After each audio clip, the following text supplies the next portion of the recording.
picture of their yard because they want you to see, look what I've got. And it's fake. And so what are you spending all your time being absorbed by? So if like you're on YouTube, you want to sit around and you want to look at, and the kids these days, they're watching YouTube videos and they're sitting there and they're consumed. Do you know that guy, so Axon, what's your favorite channel on YouTube that you like to watch? That one guy that does all the video games, right? Does he know you exist? Does he care about you? Doesn't. Does he know you're anywhere near in the world? But yet all of your time is being consumed by this thing that knows nothing of you. All of your time on social media is being consumed by people and things. I watched the guy we were at the hospital, and as he was doing, I watched him, he's kind of going through his thing, and I was like, how many apps are there, social media apps, that you're always so connected to all? Is it really that important? Is it really that important? Because I will tell you the truth. If you can truly count the number of people on your one hand that you can really count on, them are the ones you need to be investing in. These are the ones you need to be spending time with. Pink Floyd has this lyric in Animals. It's one of my favorite lyrics. It says, he is only a stranger at home. Everybody else in the world knows this person except at home, Billy. His kids, his wife, his grandchildren do not know nothing of it. But my gosh, my Facebook profile and picture and all that stuff is all up here. And it's all fake. We're living in a fake world. So this social time is sucking out so much of our existence. And it's destroying us from within because all of our existence is right there. Our existence is tied up in a what world? In a virtual world, isn't it, David? I was so proud of David because I know how David is. David and Action are one of the two creatures. They're the same creature right there. Because right now, David is about to die. Him and Action, because it's like 10,000 degrees outside. You walk outside, David will melt in 15 seconds. Axton will melt in 10 seconds. They hate it. But the other day, Zane says, Dad, I want to go to the park. David gets in, had a hard day, terrible day. Because I know what he does for a living. I know how frustrating it is. And I know when you're sitting there, you're balancing all these things. And he gets home, and his kid wants to go to the park. So what does David do? David gets his children, he takes his kid, him and Zane go to the park. And David don't just sit there. David is actively engaged in playtime. But isn't it funny? Because the person you spend your most time with is that same person you're going to play with, and it comes right back up here in this close time.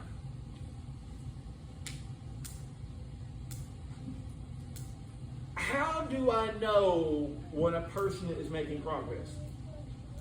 You can tell little things that happen within their life. A person who takes and chooses their time well. If you know that to spend your time with God, it's a alone time where there's no distractions.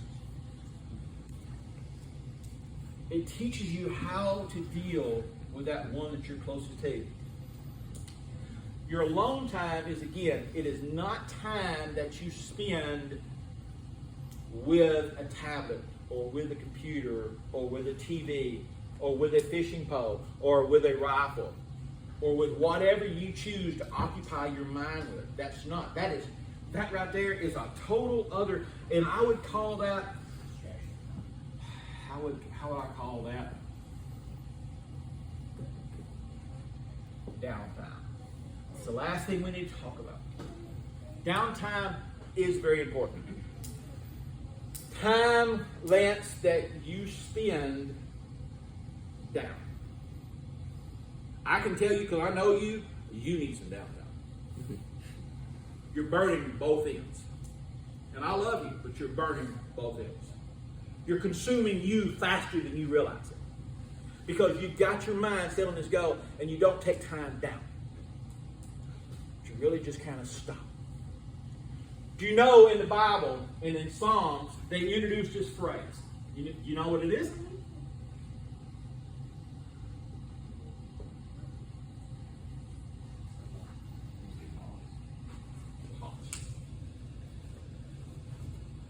Alone time and downtime are two different things. Alone time is when you're seeking out God. The downtime is when you're unplugging for a second. The downtime can overlap any of these. It can overlap close time. It can overlap family time. It can overlap playtime. Downtime is not the same time as social time because you're not down. It's not the same time as work time. The same thing is here. Downtime is a very specific time. Why should we seek out downtime? Because what does it say about absence?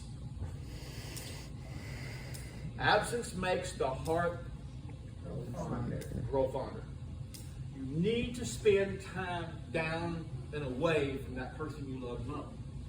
If at that time, your downtime, you've assigned a measure of time, but you have to understand what this measure of time means.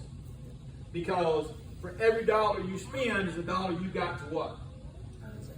And if we've only got 6 hours a day to divide this, now we got to decide something. If we've only got 6 hours to accomplish the impossible, then what do? Prioritize. Absolutely. How often, though, do we sit down and take an account? I'm talking about if you're losing money every month, Erica, and you're going in debt every month, you don't know why you're going in debt every month. You don't know why you're broke at the end. I make this much money at the end of every month. Then all of a sudden you find out that Harley has bought a motorcycle. And you don't know about it. And what she's been doing, she's been siphoning off funds off your account. And all of a sudden you do an audit to your account. And you look at it and you go, wait a second. What is where am I getting? It's not $600 as a lump payment, but Harley has taken $600 and she takes $20 a day out of your purse. You got to pay for a motorcycle somewhere. So the thing is that $20 at a time is that's how you steal from somebody. You don't take $600 away. You take $20 away because you don't notice $20. But you've done an account of your time. You look at your financials, and all of a sudden you realize, wait a second, what's this $20 every week? Because you looked at it, and you go, what the? You say, well, okay, who's taking $20 out? All of a sudden, Harley, she's got, dogs on her faces, sunburn all around. How did that happen? Well, I've been swimming. She got big old pop-off forearms because she got a big motorcycle. The thing is that we don't notice the subtle stealing of our time. We don't notice the subtle stealing of our time. Moses was in trouble. He was trying to lead these people to a change. He had to stop and say, Lord, I have got to prioritize my life. Something is going wrong here, and we ain't going in the right direction. I find it strange that is it possible that when Moses stopped in the middle of all this journey, Kai, and says, okay, God, we got to talk. I got something wrong on here. It only took him 20 years after he nearly got killed